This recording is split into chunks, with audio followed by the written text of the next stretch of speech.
Now maybe your brother Jehoshaphat, maybe I need to just sit back and I need to take a seat because I'm not understanding. Now, when I was growing up and I was a young man and I seen this woman on the TV, you know what I'm saying? I had those feelings for her like that. I really did. I'm not gonna sit here and lie to you as a person. You know what I'm saying? Don't want to use no bad words either. But at the same time, she was an icon. And the group that she in, how, family? How did this woman out of all women, you know what I'm saying, from what they say about the contracts that she signed and cause she started off in that group Vogue at one point, you know what I'm saying? She had okay, at that time, in her time, the songs that she was doing, she was at the top of her class. She no different than Whitney Houston back then. You know what I'm saying? All of that money, all of that power, and to end up in your car, no husband, no kids.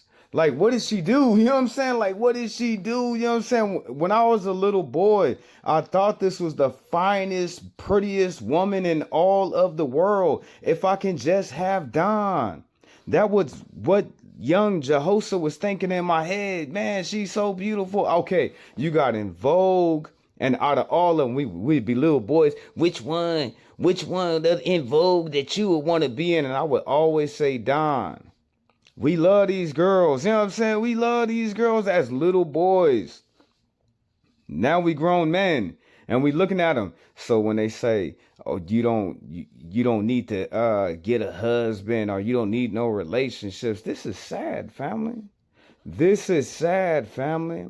To see this woman living in her car for 3 years. Come on. Okay, take out the fashion and the fortune and the fame and the money, and it's still sad to see a woman this beautiful living in her car.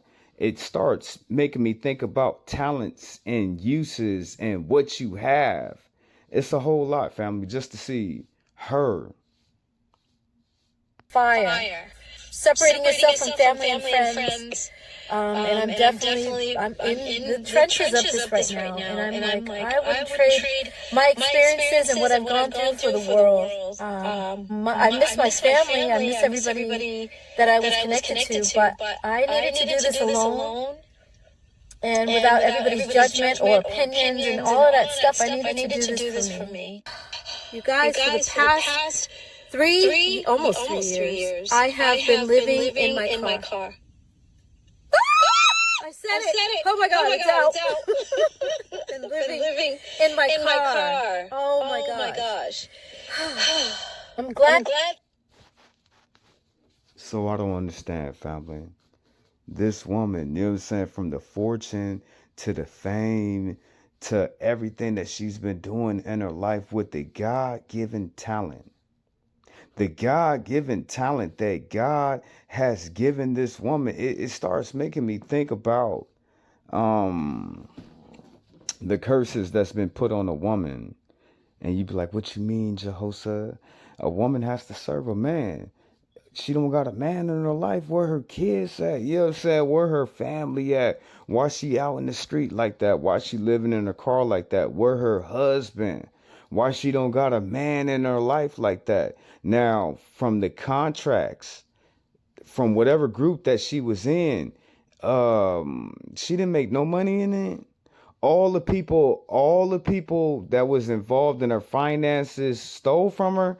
With the finances that she had, she fumbled those finances. I don't know, but it still makes me start thinking about the curse that's on a woman. You know what the curse on a man? He supposed to work as hard as he can to the day that he died to return back to the earth in which he came. Dawn Robinson from En Vogue says she's been homeless and living in her car for nearly 3 years. But Dawn Robinson's financial issues started years ago, honestly. If you recall, Dawn left En Vogue back in 1997 and then later joined the group Lucy Pearl with Raphael Sadiq. And then in 2021, the singer blamed Raphael for making her lose her home. Dawn says Raphael became jealous of the attention she was receiving in the group and didn't look out for her at all financially. Now, while Dawn should have been reviewing her own contracts, the singer says she didn't even notice because she trusted Raphael to take care of everything. And unfortunately for her, it didn't take long for her to find out that she was on her own. Now, after Dawn fell behind on her mortgage, Raphael Sadiq did say that he would help her, and honestly, he just left her high and dry. Now, to live with her mother in Las Vegas, but that didn't work out. Honestly, y'all, this entire situation is just so disheartening, especially because artists don't typically understand how important it is to always have a lawyer review their contracts. Until next time, y'all. Somebody from a legendary group who's been living in her car for the past 10 years. That would be Dawn Robinson, the lead singer from En Vogue and also from Lucy Pearl. Yes. Another group, and then she also had her solo career as well. Never forget that Fight from A Tribe Called Quest said, I used to have a crush on Dawn from En Vogue. We all did. Yeah, everybody did have a crush on Dawn. Well, she talked about how she even got into that situation where she ended up living in her car. Here's what she had to say. You guys, for the past almost 3 years, I have been living in my car. I was living with my parents in Vegas. That was wonderful until it wasn't, and I was sleeping in my car for maybe about a month in Vegas, and then the guy that was co-managing me at the time was living in LA, and he said, you need to come back to LA. And he said that I could stay with him, and then when I got to his place, he actually didn't have room for me. So it turned into, okay, well, I'm going to put you in a hotel for the night, and that one night turned into 8 months. That's wild to tell somebody you can come stay with me and then you can't. Can you imagine something like that happening? I will say that she seems... You know what I'm saying? It's not funny. You know what I'm saying? Your brother, I'm not making it. I'm sitting up here and I'm like, damn. You know what I'm saying? Like, damn. Do baby girl, is she okay with her mental stage? You know what I'm saying? I'm really sitting here like wondering, you know what I'm saying? Like, pray for the child. Seems very positive about the situation. Here's what you have to say about her decision to live in her car. Every apartment that I looked at, was like, no, oh my God, this neighborhood, I hate it. I'm like, dude, I'm the one who has to live here. And it's way cheaper than the hotel. I told my assistant one day, I have been researching car life, this whole community of people that live in their cars. And I loved what I was seeing.